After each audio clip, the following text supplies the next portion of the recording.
السلام علیکم دوستو، آج ہم رمضان المبارک کی فضیلت اور ماہ رمضان المبارک میں سحری اور افطاری کا جو اجر و ثواب ہے اس حوالے سے اپنا سبق پڑھیں گے۔ احباب سے گزارش ہے، چینل پر نئے آئے ہیں تو سبسکرائب کر لیجئے اور بیل آئکن کے بٹن کو دبا دیجئے۔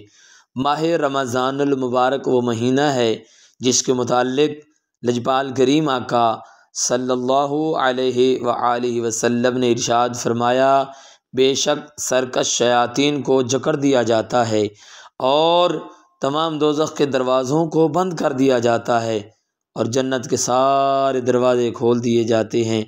ہر رات بخشش فرمائی جاتی ہے، مانگنے والوں کو عطا کیا جاتا ہے۔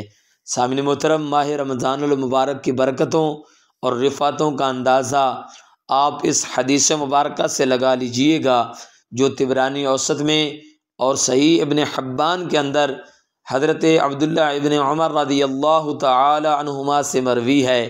لجپال کریم آقا صلی اللہ علیہ وآلہ وسلم نے فرمایا، جس کا مفہوم ہے، فرمایا اللہ عز و جل اور اس کے پیارے فرشتے سحری کھانے والوں پر درود بھیجتے ہیں۔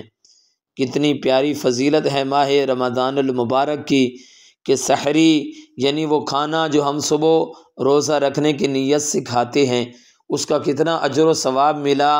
عام روٹین میں وہی برتن ہمارے تھے، وہی گھر کے پکانے والے افراد، وہی کھانے والے افراد، وہی آٹا جو ہم نے پہلے لے کے رکھا ہوا تھا، سارے معاملات وہی تھے، لیکن جیسے ہی ہم نے رمضان المبارک کی صبح کی اور وہ کھانا پک گیا اور سحری کی نیت سے کھایا تو اللہ عز و جل کے پیارے فرشتے اور مالک کائنات ان بندوں پر درود بھیجنے لگے۔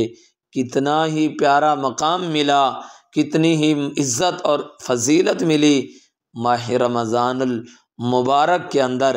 سامعین محترم، لجپال کریم آقا صلی اللہ علیہ وآلہ وسلم کی یہ حدیث مبارکہ آپ نے سنی ہے۔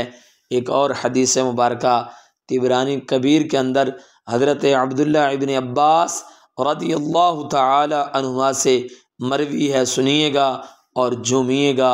سنیں، لجپال کریم آقا صلی اللہ علیہ وآلہ وسلم آپ نے فرمایا، تین اشخاص ایسے ہیں، تین لوگ ایسے ہیں جن کے کھانے پر اللہ عز و جل ان سے حساب نہیں لے گا جب کہ انہوں نے کھایا حلال ہو، جو انہوں نے کھایا ہے وہ حلال ہو۔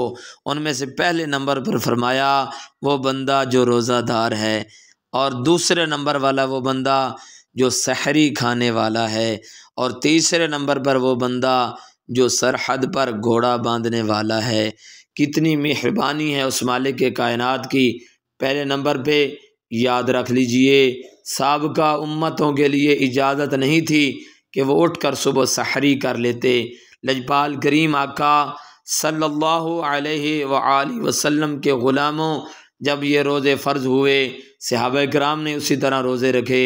ہوا کچھ یوں، حضرت ابن قیس رضی اللہ تعالی عنہ آپ شام کو جب واپس آئے، تھکے ہوئے تھے، اپنی زوجہ کو کہا کہ کھانا لے آؤ۔ کھانا لانے میں تاخیر ہو گئی۔ جب آپ کی آنکھ لگ گئی اٹھے تو فرمانے لگے کہ اب تو میرے لیے کھانا جائز نہیں ہے، اس لیے کہ شریعت نے حکم دیا تھا سونے سے پہلے جو کھا لو، وگرنہ پھر 24 گھنٹے کا یہ مسلسل روزہ بنتا تھا۔ صبح روزہ رکھ لیا، لیکن کیا ہوا کہ دوپہر کے وقت بے ہوش ہو گئے۔ معاملہ لجپال کریم آقا صلی اللہ علیہ وآلہ وسلم کی بارگاہ میں پہنچا۔ مالک کائنات نے قرآن اتار دیا، فرمایا محبوب اب آپ کے غلاموں کو اجازت ہے وہ صبح اٹھ کر سحری کیا کریں۔ کتنا کریم ہے ہمارا رب، کتنا رحیم ہے ہمارا رب، اور کتنی پیاری نسبت سونے محبوب صلی اللہ علیہ وآلہ وسلم کی ملی کہ سحری کی اجازت بھی ملی، اور انعام کیا ملا؟ محبوب فرما رہے ہیں کہ یہ تین شخص اگر حلال کھائیں گے اللہ عز و جل ان سے حساب نہیں لے گا۔ فرمایا روزے دار، سحری کھانے والا اور سرحد پر گھوڑا باندھنے والا۔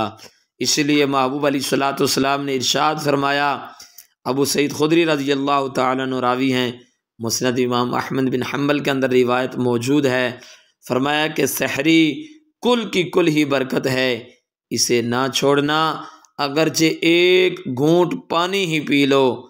اور ساتھ فرمایا چونکہ اس لیے کہ سحری کھانے والوں پر اللہ عز و جل کے فرشتے درود بھیجتے ہیں۔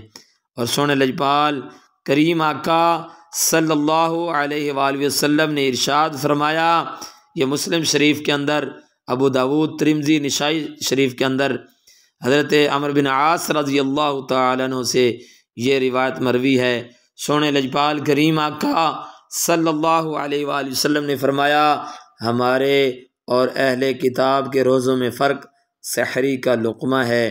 مزید لجپال کریم آقا صلی اللہ علیہ وآلہ وسلم نے فرمایا، حضرت سلیمان فارسی رضی اللہ تعالیٰ عنہ راوی ہیں، طبرانی کبیر کے اندر ہے، فرمایا رب کائنات نے تین چیزوں میں برکت رکھ دی ہے، جماعت، فرید اور سحری۔ ان تینوں سے جو فائدہ اٹھائے گا وہ کامیاب ہو جائے گا۔